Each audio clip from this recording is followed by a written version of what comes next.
ఎంత పెద్ద క్రైమ్ అయినా గంటలు రోజుల వ్యవధిలో ఛేదించే అధునాతన వ్యవస్థ మన పోలీస్ శాఖలో ఉంది.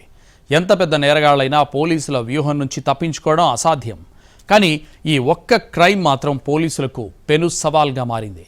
ఈ క్రైమ్ నెట్వర్క్ను ఛేదించడం అసాధ్యమవుతోంది. అదే సైబర్ క్రైమ్. ఈ సైబర్ నేరగాళ్లు ఎంతకు తెగించారంటే పోలీస్ వేషాల్లోనే అమాయక జనాన్ని దోచుకుంటున్నారు. హత్యలు, అత్యాచారాలు, దోపిడీలకు మించిన క్రైమ్ ఇప్పుడు పోలీసులకు పెను సవాల్గా మారింది. డ్రగ్, గంజాయి నెట్వర్కులను కూడా ఛేదిస్తున్నారు. కానీ సైబర్ క్రైమ్ కేసులకు మాత్రం చెక్ పెట్టలేకపోతున్నారు. క్షణాల్లో కోట్ల రూపాయలు కొల్లగొడుతున్నారు కేటుగాళ్లు. అమాయకుల ప్రాణాలతో చెలగాటమాడుతున్నారు. దేశానికే పెను ముప్పుగా మారుతోంది సైబర్ క్రైమ్. కంటికి కనిపించని శత్రువుతో పోరాడుతున్న పోలీసులు ప్రజల్లో అవగాహన తెచ్చే ప్రయత్నం చేస్తున్నారు. సెలబ్రిటీలను కూడా ఇందులో ఇన్వాల్వ్ చేస్తున్నారు. విస్తృత ప్రచారంతోనే సైబర్ నేరాలకు అడ్డుకట్ట వేయొచ్చని భావిస్తున్నారు పోలీసులు.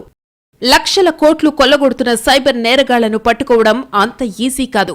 నిత్యం వేలల్లో కేసులు, కోట్ల రూపాయలు కొల్లగొడుతున్న కేటుగాళ్లు, వేళ్ల బారిన పడి ఆత్మహత్యలు చేసుకుంటున్న అమాయకులు. హత్యలు, దోపిడీలు, అత్యాచారాల కంటే సైబర్ నేరాలే సవాల్గా మారాయి. సైబర్ నేరగాళ్లు రకరకాల అడ్డదారుల్లో అమాయకులను చీట్ చేస్తూ కోట్లు కొల్లగొడుతూ పోలీసులకు సవాల్ విసురుతున్నారు. ఎప్పటికప్పుడు రూట్ మారుస్తున్నారు. ఒకే తరహా మోసం చేస్తే అమాయక జనాలు నమ్మే పరిస్థితి ఉండదని టెక్నాలజీతో పాటు నేరాలను అప్డేట్ చేస్తూ మోసాలకు పాల్పడుతున్నారు. సోషల్ మీడియా వేదికగానో, కాల్ సెంటర్ కాల్స్ పేరుతోనో, బ్యాంక్ అధికారులమని చెప్పో, ఉద్యోగాల పేరుతోనో రకరకాల సైబర్ నేరాలు నిత్యం చూస్తూనే ఉన్నాం. దొరికిన అన్ని దారుల్లో కోట్లు కొల్లగొడుతూనే ఉన్నారు సైబర్ నేరగాళ్లు. రూట్ మార్చిన సైబర్ కేటుగాళ్లు ఏకంగా పోలీసుల పేరు చెప్పి డబ్బులు దండుకుంటున్నారు. సైబర్ క్రైమ్ పోలీసులమని చెప్పి డబ్బులు కొల్లగొడుతున్నారు. లక్నో, ముంబై పోలీసులమని చెప్పి ట్రాప్లోకి లాగుతున్నారు. అమాయక వ్యక్తులకు కాల్స్ చేస్తున్న సైబర్ క్రిమినల్స్ తాము లక్నో, ముంబైకి చెందిన పోలీసులమనో, కస్టమ్స్ అధికారులమనో పరిచయం చేసుకుంటారు. మీపై కేసు నమోదైందని, మనీ లాండరింగ్ కు పాల్పడుతున్నట్టుగా గుర్తించామని, మీ పేరుతో పార్సిల్లో డ్రగ్స్ ఉన్నాయని చెబుతారు. వెంటనే షాక్ కు గురవుతున్న అమాయకులు ఈజీగా సైబర్ క్రిమినల్స్ ట్రాప్ లో పడిపోతున్నారు. తమ ఉన్నతాధికారి మాట్లాడతారని స్కైప్ కాల్ లేదా వాట్సాప్ వీడియో కాల్ చేస్తారు. వీడియో కాల్ మాట్లాడుతున్న వ్యక్తి పోలీస్ యూనిఫామ్ లో ఉండడంతో బాధితులు కూడా నిజంగానే పోలీసులని నమ్ముతున్నారు. ఇప్పటికే మీపై అరెస్టు వారెంట్ జారీ అయిందని, వెంటనే లక్నో, ముంబైకి రావాలని చెబుతారు. ఒక ఫేక్ అరెస్టు వారెంట్ ను కూడా బాధితుడికి వాట్సాప్ చేస్తారు. వారెంట్ పై enforcement department, income tax department rubber స్టాంపులు ఉండడంతో నిజమైన వారెంటీ అని నమ్ముతారు బాధితులు. 90 రోజుల్లోగా అరెస్టు చేయక తప్పదని నకిలీ పోలీస్ బెదిరిస్తాడు. వెంటనే తాము చెప్పిన అకౌంట్లోకి డబ్బులు ట్రాన్స్ఫర్ చేస్తే కేసును హోల్డ్లో పెడతామని చెబుతారు. దీంతో బాధితులు కేటుగాళ్లు చెప్పిన అకౌంట్లోకి డబ్బులు బదిలీ చేస్తారు. కొన్ని రోజుల తర్వాత కానీ తాము మోసపోయామని గ్రహించరు బాధితులు. పెద్ద పోలీస్ ఆఫీసర్ను తలపించేలా యూనిఫామ్ వేసుకుని వీడియో కాల్ మాట్లాడుతున్న సైబర్ నేరగాణ్ణి చూడండి.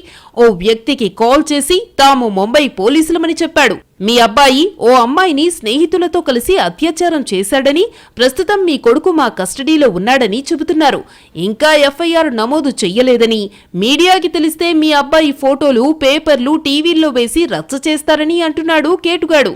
కేసు పెట్టకుండా ఉండాలంటే 40,000 రూపాయలు ఫోన్ పే లేదా గూగుల్ పే చెయ్యాలని డిమాండ్ చేస్తున్నాడు. చూశారుగా ఎంత తెలివిగా బురిడి కొట్టించే ప్రయత్నం చేస్తున్నారో. ఫోన్ కాల్ మాట్లాడుతున్న వ్యక్తి తెలివిగా వ్యవహరించాడు. మీ కొడుకు అత్యాచారం చేశాడని చెప్పగానే వెంటనే భయపడకుండా తెలివిగా మాట్లాడాడు. కానీ కొందరు ఈజీగా ట్రాప్లో పడతారు. మోసగాళ్ల బారిన పడి డబ్బులు పంపిన వాళ్లు ఉన్నారు.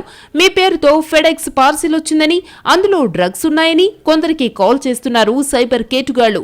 తాము కస్టమ్స్ అధికారులము మాట్లాడుతున్నామని, తక్షణం మీపై కేసు నమోదు చేస్తామని బెదిరిస్తారు. మీ బ్యాంకు ఖాతాలు చెక్ చెయ్యాలని వివరాలు అడుగుతారు. ఓటీపీలతో సహా అన్ని సేకరించి అకౌంట్ గుల్ల చేస్తున్నారు. వాట్సాప్ వీడియో కాల్ లేదా స్కైప్ లో వీడియో కాల్ చేసి పోలీస్ యూనిఫామ్ లో ఉన్న వ్యక్తులు మాట్లాడతారు. నిజమైన పోలీసులే అని నమ్మిన అమాయకులు నిండా మునుగుతున్నారు. ఇలాంటి కాల్స్ విషయంలో అప్రమత్తంగా ఉండాలని సూచిస్తున్నారు పోలీసులు. సైబర్ క్రైమ్ పోలీసులు సైబర్ నేరాలను అరికట్టేందుకు సెలబ్రిటీలను కూడా ఇన్వాల్వ్ చేస్తున్నారు. సినిమా హీరోలు, హీరోయిన్లు, నటీనటులు, సోషల్ మీడియా ఇన్ఫ్లుయెన్సర్లతో అవగాహన కల్పిస్తున్నారు. సైబర్ నేరాలు జరిగే తీరు, ఎలా అలర్ట్ గా ఉండాలి, జరిగిన వెంటనే ఏం చెయ్యాలి అనే రీల్స్, వీడియోలు చేయించి విస్తృత ప్రచారాన్ని నిర్వహిస్తున్నారు.